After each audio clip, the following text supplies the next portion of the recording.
हो गया?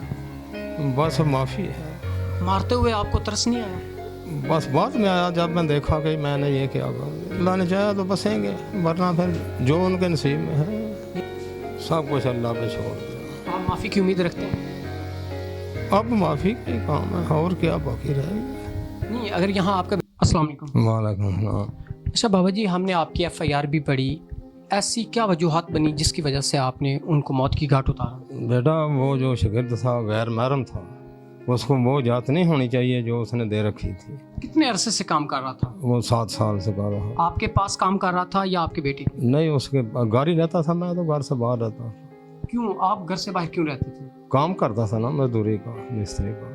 कितने बेटे हैं आपके? 3 बेटियाँ? 2। आपके 5 बच्चे हैं माशाल्लाह, तो इस उम्र में आपको उनको मारने का ख्याल कैसे आया? बस वो बेटा मेरे से गलती हो गई।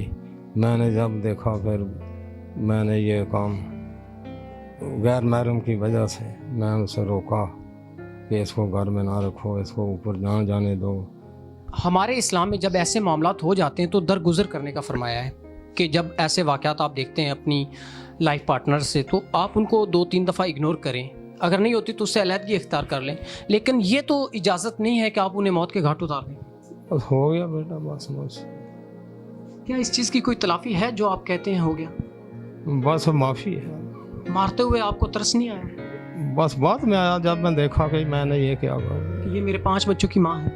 मैंने ये क्या किया। अब आपकी इज्जत क्या होगी आपकी औलाद की नज़रों में, आपकी बेटियों की और आप के बेटों की नज़रों में? बस वो खुआर हो गई, बर्बाद हो गई। आपको इस बात का इल्म है कि आपकी बेटियों के मैके वाले आपकी बेटियों को जीने देंगे?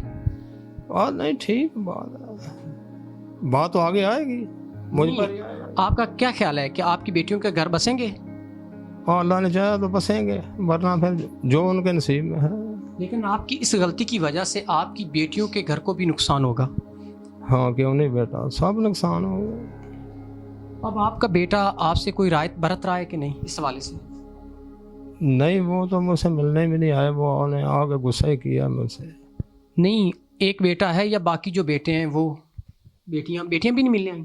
नहीं, नहीं, कोई भी मेंबर नहीं मिलने आया? नहीं। आपकी बीवी की उम्र क्या है? 60 के करीब थी, कम थी। आप उन्हें गलत कह रहे हैं कि उनका किरदार ठीक नहीं था, तो उम्र के इस बुढ़ापे की उम्र में आपने उसको क्यों मारा? ये सवाल मेरा आपसे बार बार है। आपको इग्नोर करना चाहिए था। अब आप भी माशाल्लाह चेहरे से नूरानी शक्ल है आपकी, इस्लामी आदमी आप लगते हैं, नमाज भी पढ़ते होंगे, तो बड़ी दुख की बात। बस हो गया मुझसे, शैतानी वसवसा समझ लो, या मुझसे मैंने बस जुर्म कर दिया। जब हमारे मुआशरे में ऐसे वाक़यात रूनुमा होते हैं तो अब आप हमारे क्या मैसेज देना चाहेंगे हमारी सोसाइटी को कि क्या होना चाहिए? ये कहूँगा कि ऐसा काम ना करना, बर्दाश्त करना, सब कुछ अल्लाह पे छोड़ देना। आप माफ़ी की उम्मीद रखते हैं? अब माफ़ी का ही काम है, और क्या बाकी रहेगा। नहीं, अगर यहाँ आपका बेटा आपको माफ़ भी कर देता है, अल्लाह के यहाँ तो आप नहीं बख्शे जाएंगे। वो भी अल्लाह की मर्जी है, माफ़ करे या ना करे। लेकिन आपको अपनी इस गलती पे, ये माफ़ कर देंगे तो शायद अल्लाह भी कर। आपको अपनी गलती पे पछतावा है?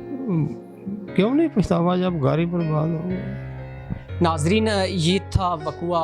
इस बाबा ने अपनी बीवी की उम्र 60 साल थी, इन्होंने उनको छुरियाँ मार के मौत के घाट उतार दिया। हमारे मुआशरे में आए रोज़ गैरत के नाम पे कत्ल कर दिए जाते हैं। मैं अपनी सोसाइटी को ये मैसेज देना चाहूँगा कि देखें, बाबा जी की उम्र देखें और इनकी जो वाइफ थी, लाइफ पार्टनर थी, उनकी उम्र 60 साल थी। इन्होंने गैरत के नाम पे उनको कत्ल किया बकौल इनके घर एक ऐसा शागिर्द था जिसकी वजह से इन्होंने उनको मौत के घाट उतारा। उनसे नाजेबा किस्म के ताल्लुकात थे उनके। देखें, आप भी अपने घर में अगर ऐसे लोग रखते हैं तो उनकी पूरी छानबीन करके, और पहली तो बात यह कि आप ऐसे लोगों को घर में दाखिल ना होने दें। आपके कारोबार के जो भी मामलात हैं वो घर की दहलीज से बाहर तक रखें। ऐसे जब मामलात गैर मर्द को आप अपने घर में शामिल कर लेते हैं तो आप वो इख्तियारात उन्हें दे देते हैं कि वो आपकी इज़्ज़त तक नोचने तक चला जाता है। मैं अपनी सोसाइटी को फिर ये मैसेज देना चाहूँगा कि आप जब ऐसे वाक़यात रूनुमा हो जाते हैं फिर इंसान के पास पछतावे के सिवा कुछ नहीं बचता। तो कोशिश ये किया करें, ऐसे मामलात से दरगुजर करें और भूल जाएं, माफ़ कर दें और भूल जाएं। ये सबसे बेहतरीन एक अमल है किसी से बदला लेने का। اور اللہ تعالیٰ بھی اس بات میں خوش ہوتا ہے. تو دیکھتے رہیے گا آئیز آف پاکستان. خدا حافظ.